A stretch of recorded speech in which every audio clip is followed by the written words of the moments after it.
up next, switching over to the NFC East specifically, the New York Giants are traveling to the Philadelphia Eagles. This is a really interesting one. These teams have obviously, being in the same division, have already played twice. The Eagles won both of those, one of which was a Week 18 matchup, where the Eagles only won by 6 points. It was 22-16.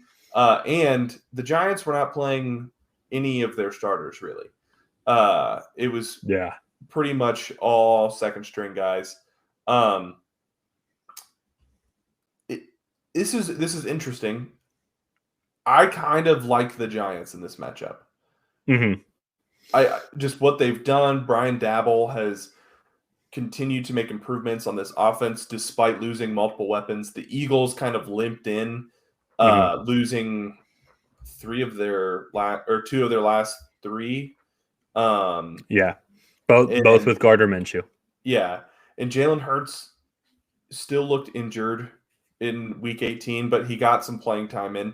I just think it's a really interesting matchup because Jalen Hurts hasn't played solid quarters of football in over a month. Yeah. And it's just like, how does that affect the Eagles as a whole? So, yeah. Okay. Well, you're making it easy with me, I think, to disagree with you because I was getting all prepared on how to say how the Giants have a chance of winning. But for me, though, if it's the Eagles, they kicked their ass just a little bit over a month ago, handedly at New York, ran the ball all over them. Play action is a huge weakness for the Giants. I saw on the NFL.com, Giants defense 32, ranked 32nd in play action defense this year. That is all really that the Eagles do. They have 3 running backs that can score a touchdown on you.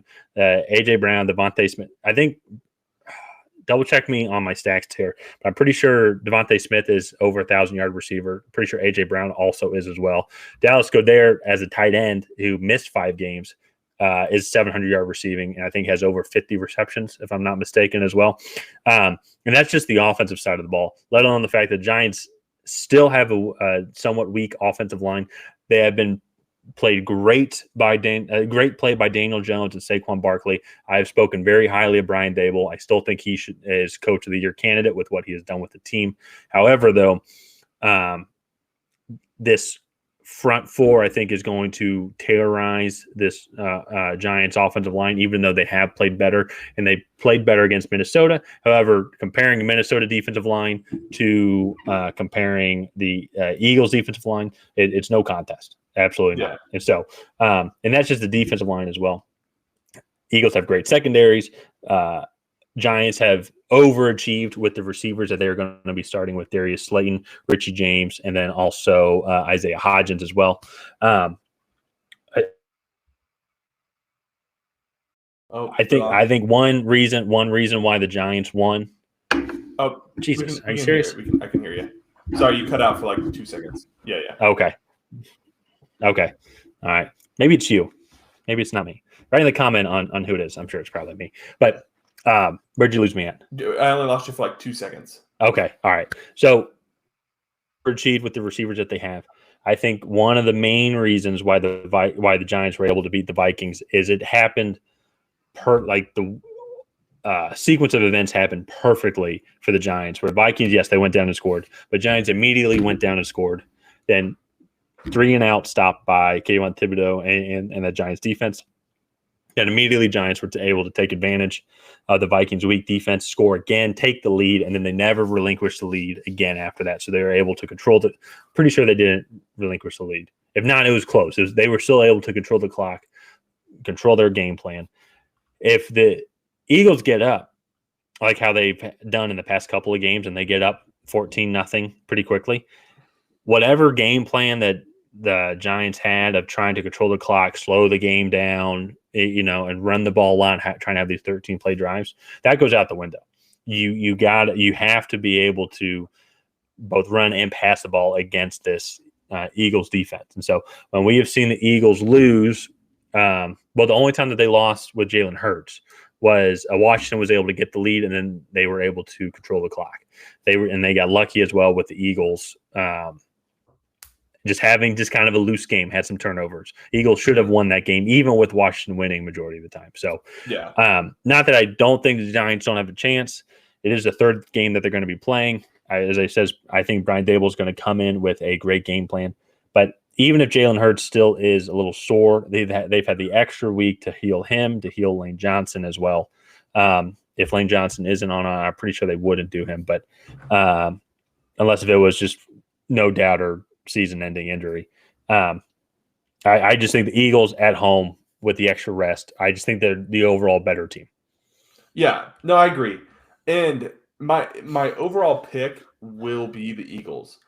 I just don't think it is out of the realm of possibility that with the way the Giants are playing, they haven't given up more than 27 points in any of their last 5 games. And their offense looks really good. Yeah. And so I don't think it's unrealistic to think that they come in, they put up 31 on Philly. I know that defense is playing well. However, right, the Giants don't come in and put up 31 on, or will put up 31 on Philly. Yeah. Like, I don't think that's unrealistic, because when you look at all the games that they've lost, they gave up 32 to the Commanders, 40 to the Cowboys, 20 to the Saints, but they were loose with the football in all 3 of those games.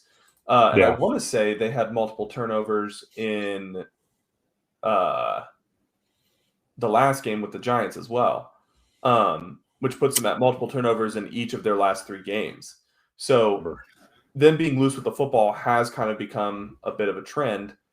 And so for me, I think the Giants are a team that are primed to capitalize on that. And I like the matchup for them. Last thing, and I kind of want to, this is more of a philosophical question, but do you think that there is a disadvantage to having a bye week this late in the year? I guess it depends on the situation. Like, if they went 13-0 and then had locked up the division and the 1 seed, and then they just kind of take a month off. Yes, I've seen that happen before with the Falcons. Seen it happen with the Packers. I think it was the Packers last year, even, or maybe not 13-0, but they locked up the 1 seed fairly quickly. And it's a possibility. Yeah, I mean, it really is. However, though, it's just being able to rest and take it easy and just rest the legs and be more recharged. Mentally, you can stay in it without being without the absolute grind, like how Giants had to go through last week, go on the road again. And we've absolutely seen that happen. It will be the biggest test will be for Jalen Hurts to and for Jalen Hurts in the offense, not all on Jalen Hurts, but can they go find that rhythm that we saw the Eagles with, and that they continued for a majority of the season, really actually then up until the last time that they played the Giants. And then he got hurt the next week, so he had to take a couple weeks off. Yeah. Can't use that time to rest, but also really, I guess, kind of find what was working for them and move on from there. I think what works for them, and the reason why that the Eagles are so successful and why a team like the Vikings aren't is because they have so many different ways that they can beat you.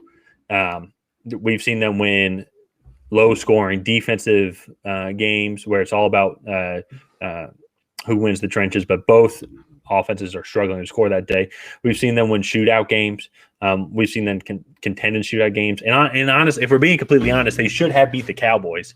If it wasn't for a 3rd and 30 defensive breakdown, then it's like they win that game. Yeah. And so, but that is kind of my point. It's like Jalen Hurts hasn't played good football in over a month because he's either been hurt or didn't play well. Yeah. And so it's like they're completely out of rhythm with him. Gardner Minshew's been taking all the starter reps in practice.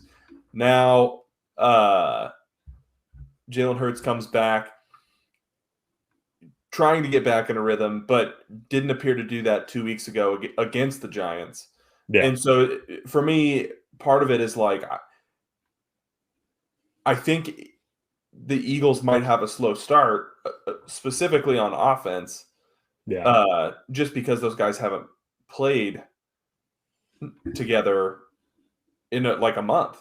So, whereas like the Giants coming in, offense was rolling against Minnesota. I get it; it's a different monster playing Philadelphia against Minnesota. I just think that there's a little bit more of a case to be made for the Giants coming in and winning this game. Oh no! I mean, there's a good case. Like I'm not trying to Yeah. say that there's not a % chance case. Yeah. If I'm being honest, I would say they probably have a better chance maybe than the Jags. If not, maybe it's similar to the Jags, but in like a different way, I guess, because they played them twice. They have also been playing good football as well. I guess similar to the Jags. So that part is similar.